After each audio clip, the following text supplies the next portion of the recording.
Did Mercedes get its rear axle ratios all wrong? I think the appropriate thumbnail comment for this would be something like 70 miles an hour at 4,000 RPM. And what we're discussing today is how I think this isn't necessarily something everybody agrees with. I know my friend Jamie tends to get on my case about even having this thought. My thought was the one area where Mercedes from the 50s, 60s, 70s, and even some cars in the early 80s could have used a lot of improvement was in their gear ratio selection. And we're going to talk about the gear ratio selection and why I feel it's problematic and why some people don't seem to think it's problematic. So, in 1968, if you walked into a Mercedes dealership and you bought a 280S, the car would have come with a rear axle ratio of 4.08 to 1. That meant that at 70 miles an hour, you're doing about 4,000 RPMs because every time the drive shaft rotated, the wheels would turn about a quarter of a turn. So for every 4 turns of the drive shaft, or 4.08 turns to be correct, you would get 1 revolution of the wheels.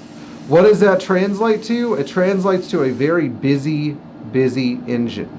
It means that at 70 miles an hour, grrr! Now there are areas where this is a problem and there are areas where it's definitely not a problem.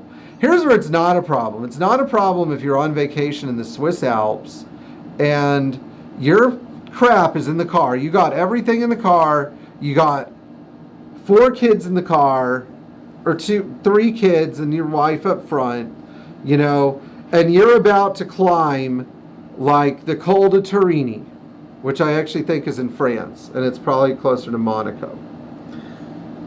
Probably got my geography. Let's say you're in the Pyrenees, you know, and you're on your way into Basel for vacation.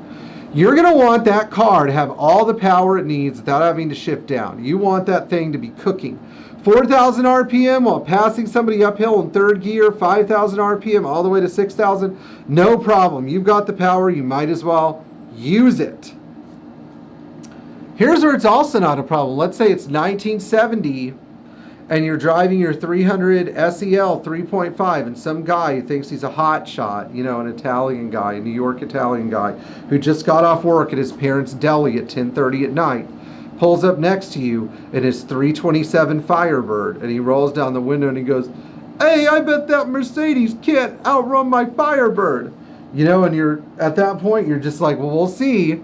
And you crank it, you go, and that 369 rear end causes the tires to chirp and you pass that Firebird like it was a Vega, you know, and that's, you know, that's really and the thing is you keep on going because the Firebird runs out of RPMs at about 90 miles an hour and you're like, no, I'm going on to 120, you know, because I've got a Mercedes. And so, sure, that was very useful. That it was also useful and the speed limit was like 55, 60. And it was also not of great importance when you could go get your engine rebuilt and the parts were cheap and the labor was readily available. That meant that if I blew up the engine at 4,500 RPMs in my 220 SE, I just went to like, you know, Schlinger and Sons automotive repair, you know, where they only speak like a little bit of English because everybody came over from Germany. They spent 15 years in the Mercedes apprenticeship program starting when they were 9, and then they graduated when they were 24. And they say, yeah, we can do the engine rebuild in about 1 week. So you drop the car off, and then you get the car back a week later, and the engine's been rebuilt, you know, and they're like, oh, we're so sorry, it's so expensive, it's $1,500, but we had to replace all the pistons and all the rocker arms, and we had to get the crankshaft turned, and the mechanical destruction of the 5th piston required us to overbore the motor. Oh, so we are so sorry about this, but it's $1,500, you know, and it's one of those things where, like, back then you could do that. Where are we now? $20,000 is what it takes to rebuild an engine. 75% of it is parts and third-party labor services, whether it's the machine shop or the machine shop of the machine shop that straightens crankshafts. And that's for something like, you know, an OM617, and that's doing it right. Maybe you have a cracked head. Maybe you have an M130 engine that's got to be bored twice over, and you got to get the cylinder head deck welded, and you've got to put oversized valve guides in it. And guess what? You can't find valves, so you have to call the guy that has a bunch of NOS parts and beg him to sell you a set for $120 a valve because the valves are all worn out. You know, and in this day and age, with fuel at $4 a gallon, does the engine really need to turn at those high speeds? So what are the solutions to this problem? Well, we've talked about these in some of the other videos. If you have a 280 SE or 280 SL, the most straightforward solution is to put a 327 ring and pinion and machine the gear housing out. I wrote a great article on this in the Star magazine. Saves about 15% fuel economy, and it saves your engine and your transmission for having to work as hard at high RPMs. There is a direct correlation between how fast your engine turns and how much it wears. But there are also some other drawbacks too.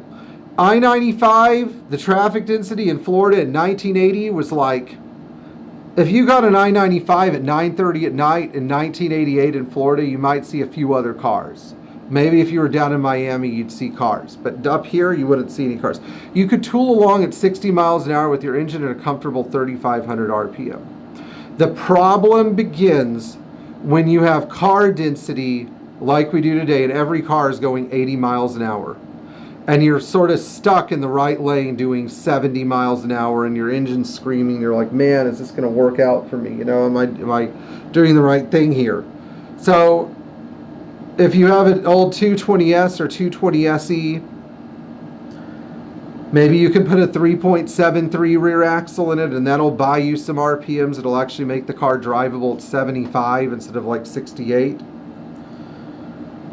But at the same time, you know, that's still a lot of work on the engine, a lot of unnecessary fuel use.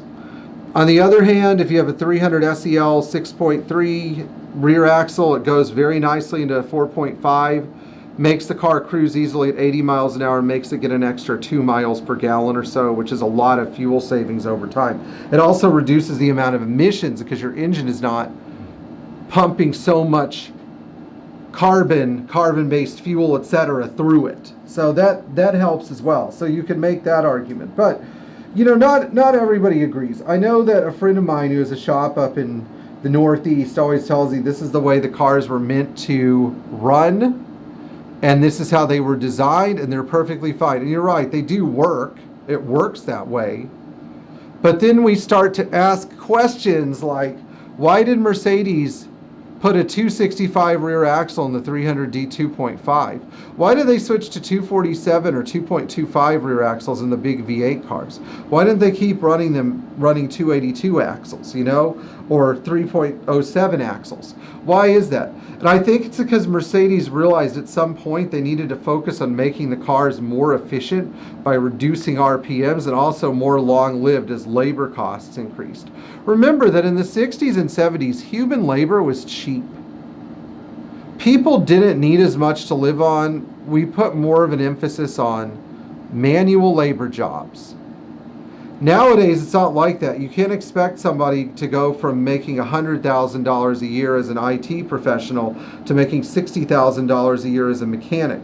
Plus, being a mechanic, the workload is 5 times as high as the mechanic had in 1970 because there aren't as many people to do the work. There are way more cars in the road, so they're not going to want to sit around and rebuild an engine. That's just the way I see it. So, if you like this video and think I have a point, please like, share, subscribe, and tap the bell for notifications. And if you don't think I'm right about it, you know, whatever, it's okay. You know, we can have that conversation. I mean, it's the same conversation I have with my wife about my hair now. She's like, why are you wearing your hair up like a girl? And I'm like, I never liked the way I looked with short hair. And I think that, honestly, when I play soccer, when I play with like all my Latino friends, I think they take me more seriously. You know, they're like, oh, that guy looks like, you know, somebody that you wouldn't want to mess with instead of like this goody two-shoes accountant. You know what I mean? Anyway, I'll talk to you guys in the next video. Thank you so much.